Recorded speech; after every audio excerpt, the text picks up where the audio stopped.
We're back, and we're switching the focus to NBA basketball. Despite only playing 2 games together, the Sixers combo of James Harden and Joel Embiid are already putting the league on notice, sort of.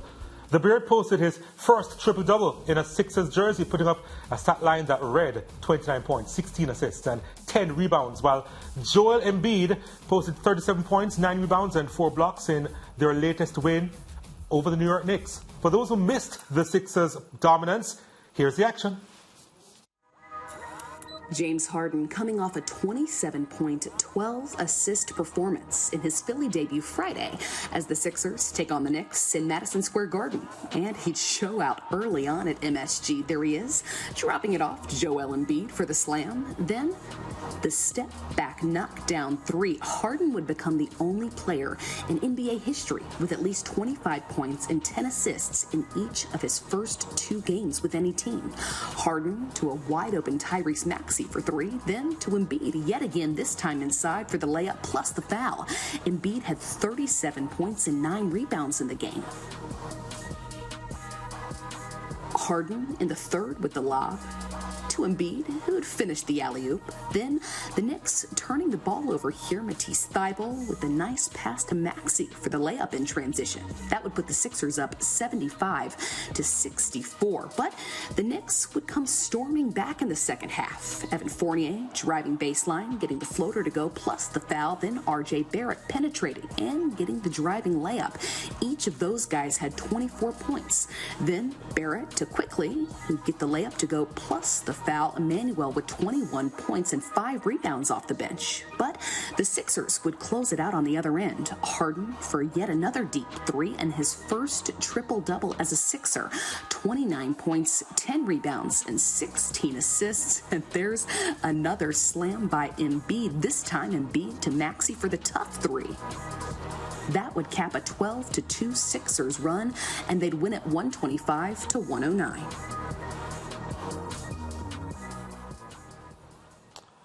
Well, in his post-match interview, Embiid, an MVP candidate, labeled his teammate, or his team, unstoppable.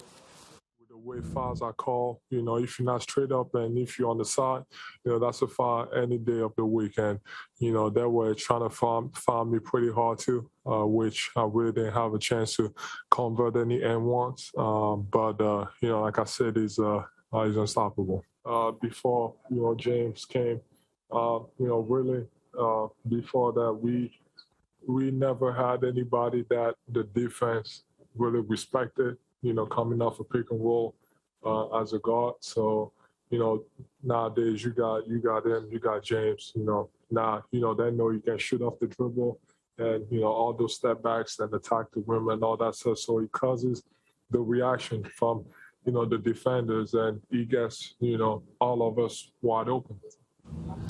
After 3 straight victories, the Philadelphia 76ers are third in a stacked Eastern Conference behind Miami Heat and the Chicago Bulls. Our NBA analyst, Alistair Albert, joins us. And Alistair, I'm not buying it so early. How are you? Nah, you got to give them a little bit more time. It's only 2 games, like you said, and although they played outstanding, almost flawless ball, it looks like you kind of need to give them a little more time. The offensive rating, the points per game being put up, I think I noticed. I read somewhere that they're averaging something like 129 points per game in these 2 games that Harden has been there. That's not going to be sustainable. I don't think no team has ever put that up, maybe since Wilt Chamberlain or something. So that's not gonna last. But they are showing that they can be, offensively explosive. And, you've added a guy who is one of the top 75 players of all time, greatest players of all time to your roster, and one who was considered maybe one of the best scorers that we've even seen since Michael Jordan. Your team is going to improve offensively. So these guys just need to work together, continue to do what they're doing, and continue to kind of put some fear in the teams in the East. And I think they could do that, but it's a little bit too early to say that they can be the ones coming out of the East right now. But Alistair, it's a Knicks. Let's be fair. But outside of that, what did you see last night that would have given 76ers fans encouragement that they may go all the way to the NBA Finals this year? What did you say? You think it's the Nets? The Knicks.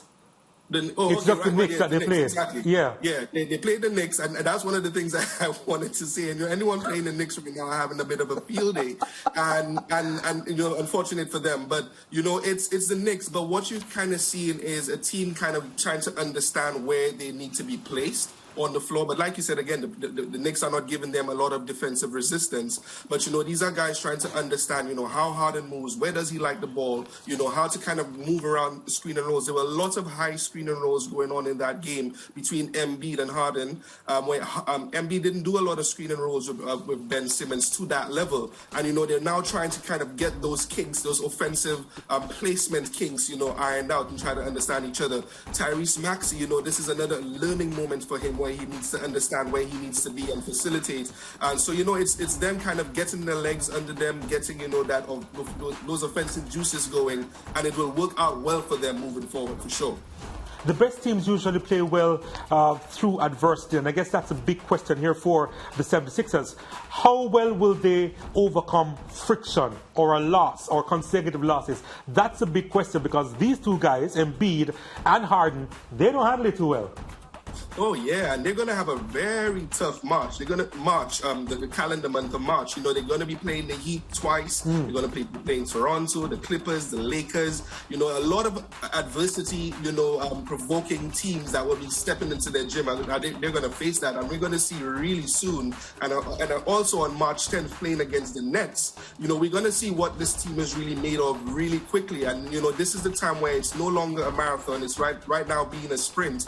And Doc Rivers needs to kind of put these guys together, show them, they have the confidence to be the best at what they are. Embiid is averaging 29.8 points in the league right now, first in the league, putting up, amazing stats. Front runner for MVP with Nikola Jokic and other people, and Kevin Durant's name was there and everything, Steph Curry and all of that. But the adversity that they will face coming this month, I think we'll be able to tell the real, are these the real Sixers? Are they for real? Usually you have a training camp, preseason and everything leading up to this playoffs to kind of test that. We're going to test that in a very small window for the Sixers. And if they could come through with a winning record and impressive wins, I think we need to take them very seriously. Yeah, Alistair, I have a problem with you and Donald at this point, because I feel as if the same way that both of you don't want to, it's just 2 games, so you don't want to say, all right, they're back and they're going to take the East and stuff. But I feel as if you all are being extremely harsh, because it's only 2 games. We've seen positive signs. We've seen a James Harden, who was unfit in a Nets t-shirt, turn into somebody, I don't know what his diet plan is like, but he looks extremely fit. We've seen chemistry from both of the players. So as opposed to just ruling them out based on 2 games, why can't we judge on the positives that we've seen and say, well, maybe they can put up some sort of competitiveness? Well, I'm not ruling them out right now. I'm just being very, very cautious with just 2 games being played. With the way this team is playing and the way they're composed and everything, I have them right now. I know people find this a little bit weird, and people are still really looking closely to the Nets to probably come out of the East. I'm actually looking at them, the 76ers and the Miami Heat, being the 2 teams left standing in the East, kind of, battling it out to represent that conference. So I do see them actually going really far. I think, the skill set that James Harden brings, will just be an opening for the 76ers in terms of, wide open shots and, this a shot creation that James Harden can make, making his teammates better. He's already averaging, almost 14 assists in those 2 games that he's there. And again, this will not be 14 assists that he'll carry on throughout the rest of the season. But, he's second in the league in assists right now. He'll be able to make, shots a lot easier for people. It's going to be really good. So I'm not ruling them out. I'm just saying, it's 2 games. Let's see what happens in March. But I actually think, looking at the team composition right now and how well they're playing, they could actually get to the Eastern Conference Finals, and I think Miami Heat will be right there with them. Yeah, we briefly mentioned Doc Rivers. Let's spend some time talking about him and what he would need to do in order to get the best out of this duo. I think, he just let these guys need to be themselves. You know what? I don't think it's a matter of trying to put too many reins on them. I think, James Harden has shown multiple times throughout his career what he could do offensively and the threat he is on the court. And now he has a partner who's equally as dominant, from a different position, who's playing, very good basketball right now. These guys are putting up numbers that the Sixers haven't seen since Allen Iverson or maybe even Moses Malone and Dr. J. So this is a team I don't think where Doc Rivers needs to really put too many reins on them. But, he needs to kind of make the others around them, Danny Green, although he has a lot of experience, Tyrese Maxey for sure, Matisse Thybulle, he needs to be able to speak that confidence into their air and make them feel like they belong, along with James Harden and Joel Embiid, and kind of rally those guys around them to kind of feel like they have the confidence to take down any team that comes in their way. So I think, this is what the test of Doc will be. How can he lead these men? I don't think it's about X's and O's, but how much confidence he could instill in the others around these guys to do what they need to do. Would Doc's reputation take a hit if he doesn't go all the way with these two? Because, of course, it didn't work with Kawhi and PG-13. And now he has Embiid and Harden, and a lot of critics are saying that these two are brilliant, probably the best in the game as a duo. Is Doc's reputation at stake here?